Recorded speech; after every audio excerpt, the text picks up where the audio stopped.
Hi, welcome to your free training on how to ace your midterm exams presented by The Art of Being Smart.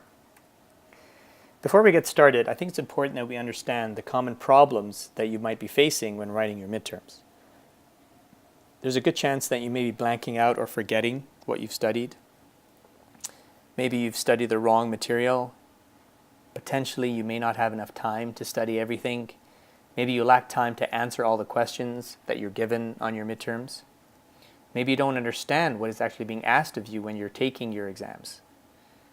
You could be feeling tired, sleepy, can't concentrate, or have very little focus when you're preparing or writing your exams. You may even get nervous or make silly mistakes. Now, you might have all of these things going on, or one or two of them. The point that I'm trying to make here by showing you these common problems is that you need to be aware of the fact that these things could be happening to you. And in today's session, we're going to help solve these problems and solve these challenges so you can do much better on your midterm exams. So in order to do this, what we need to do is understand what knowledge is. So most people think that knowledge is about having a deep understanding about a certain concept. Now, I think this is a good definition, but for your purposes and in order for you to do better on your midterms, we need to tweak this definition a little bit. And so we should understand that we are never tested on how much information we have put into our mind. So a common misconception is that we think that if we put in a lot of information into our mind, then we'll do well on a test because it'll be very easy for us to recall it and remember what we've already put into our mind. The problem is that unless we can articulate what we've put into our mind, we won't be given a good grade. So this is how we're going to define knowledge. And that is our ability to clearly articulate what we have put into our mind. And the reason I'm stating that we should change it to this version in terms of the definition of knowledge is because you could be spending hours and hours in the library putting information into your mind. But the problem is when you get to your test, and you're not able to clearly explain what you've just put into your mind, your instructor or whoever's marking your exam will assume that you don't know it and you'll get a 0 even though you spent lots and lots of time putting information into your mind. And you don't want this to happen to you. So you want to get really, really good at explaining the information that you've put into your mind. Okay, so I'm going to show you a little visual diagram to make this more clear. So I've entitled this circle Internalize. And the reason I've done it is because this is what most students do when they study for their exams. So 99.9% of the students, when they're studying for a test or an exam, they are very good at putting information into their mind. So this can be done by reading a textbook, going to their class lectures, watching videos, or other forms of absorbing information and putting it into their mind. This other circle here is called Externalize. And this is what the majority of students never do when it comes to preparing and writing a midterm exam. And externalizing basically means clearly articulating the information that they've put into their mind. And the way they do this is to practice questions over and over again, to rewrite answers, to test questions, to teach somebody what they've learned. And there's a few other ways that they can go ahead and do it. But the point that I'm trying to make here is that externalizing is taking the time to communicate and explain or articulate the information that you've just put into your mind. And unless you can do this, has not turned into knowledge. And you'll notice here that this part that's overlapped between the two circles is really what knowledge is. So in order to increase your knowledge, you need to make sure that you're internalizing as well as externalizing, which means not only are you putting information into your mind, but also communicating it very, very clearly a few times so you can explain it whenever you need to. Unfortunately, most students do this. They internalize, so they put in a lot of information into their mind, but rarely do they ever externalize this information. So as a result, their knowledge is very, very little. So here's a couple of notes. So most students, they're not sure if their information that they're putting into their mind is even important. So what happens is they waste valuable time learning unimportant information. So even though they spend a lot of time in the library or at home or in front of their computer absorbing information, a lot of this information, they don't even know if it's valuable or not. And what happens is if they're absorbing non-valuable information, they're actually wasting a lot of time. And then what makes it worse is that even though they've absorbed a lot of this information, which may or may not be valuable, they won't be able to articulate it well on a test because they've not been able to externalize it. And as a result, they have very little knowledge, and this is why they blank out on tests, forget what they've learned, or easily get confused when answering questions. So don't do this. Instead, what you want to do is this.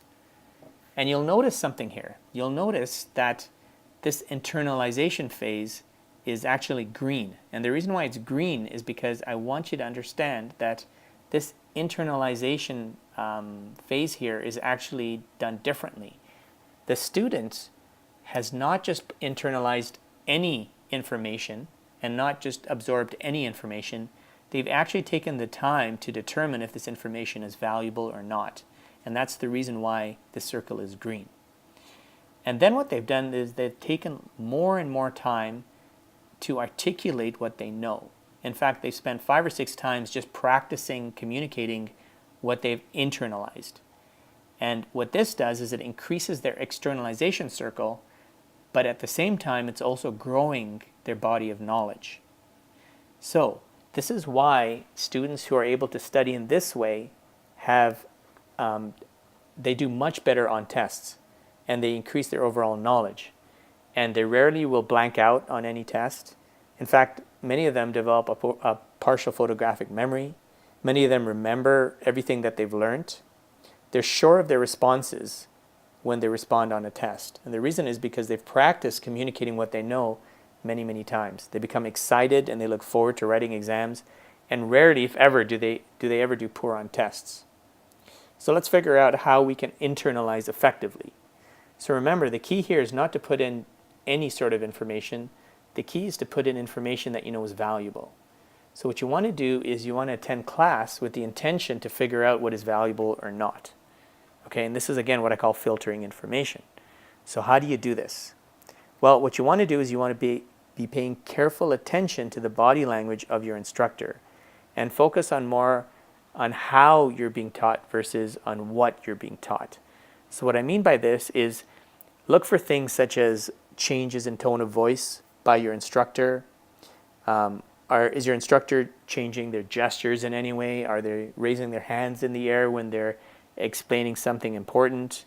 Are they demonstrating something? Are they drawing something on the board? Are they trying to create another visual for you to understand something in a better way?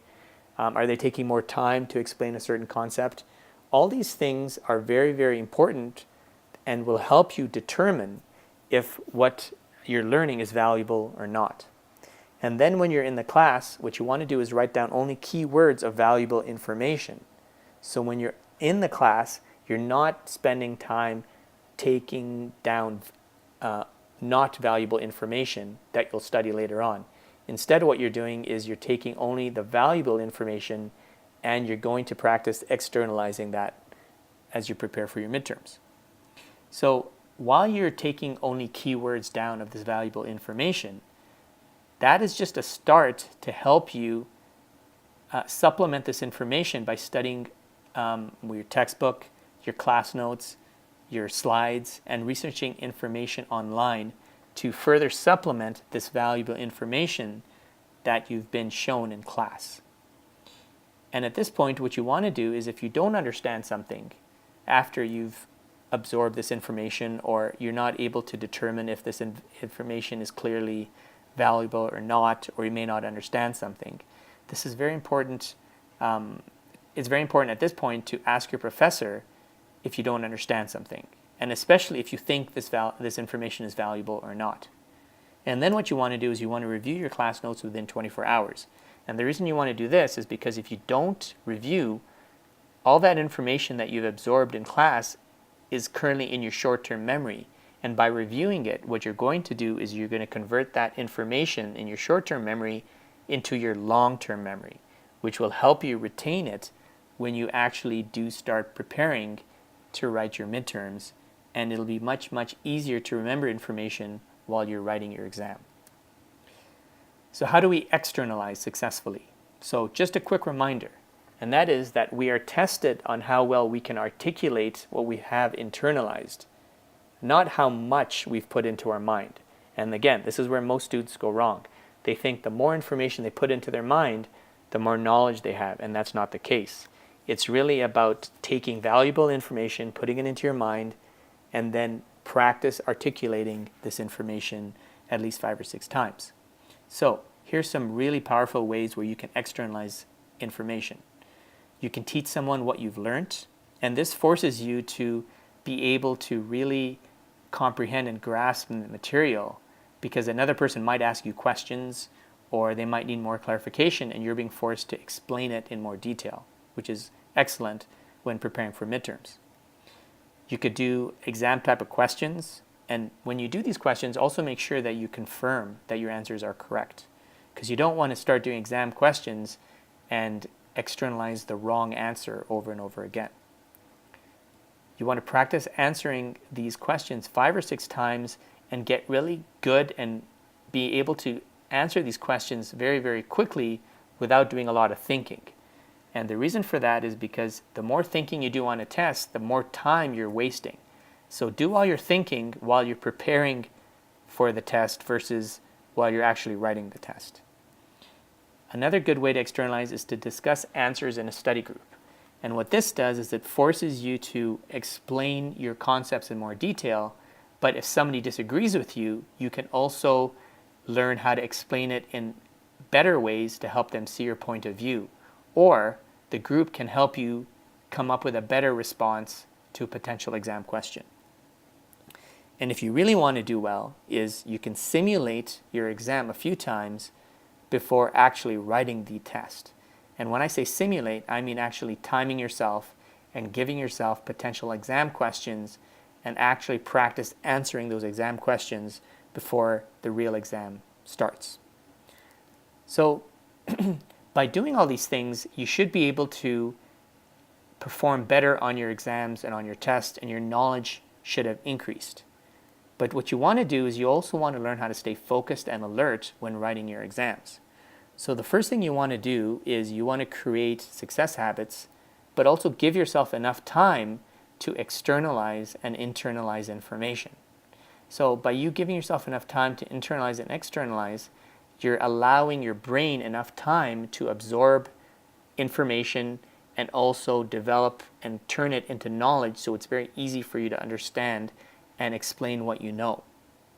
Then what you want to do is work on developing some success habits. And one great success habit to have is to develop a healthy sleep schedule. So if you can develop a sleep schedule, then you're not going to have trouble falling asleep on a regular basis, and a lot of students have this issue. And when you wake up in the morning, you'll be very rested and alert, so you can pay more attention in class. You can spend the time more effectively when you're studying, and you can take the time also to make sure that your answers are correct and go through any sort of other ways of externalizing and internalizing to make sure that you're doing a much better job in developing knowledge. You want to stick to a healthy exercise schedule, and this will increase your energy so you can stay focused and alert. Taking the time to relax and do something you enjoy is very powerful, because what it does is it calms your mind down, and while your mind is calm, it's now developing the part that you've internalized and externalized is now developing it into knowledge. Drink water and eat healthy, and for a very similar reason. It gives you more energy, it gives you more focus, and it allows you to convert knowledge more quickly. And you also want to be able to skim your reviewed notes in the morning of the exam. And the reason you want to do this is because by skimming and not actually learning, just skimming quickly, what it does is it takes the information that's in your short-term and long-term memory, and it turns it into something called immediate memory. And this really will help you develop a partial photographic memory so you can easily recall the information you need to on your midterm. And I urge you not to do the following. So please do not cram. What it does is it creates mental fatigue, and your brain will not be able to be more to work effectively and come up with productive and creative ways to come up with potential answers to questions on a test, because it's going to be too tired to think of a solution. Please do not consume lots of caffeine. And the reason for this is it creates a lot of stress and anxiety, which makes it very, very hard to think clearly and concisely when you're writing your midterm. Don't pull any all-nighters. And the reason for that is because it creates mental fatigue.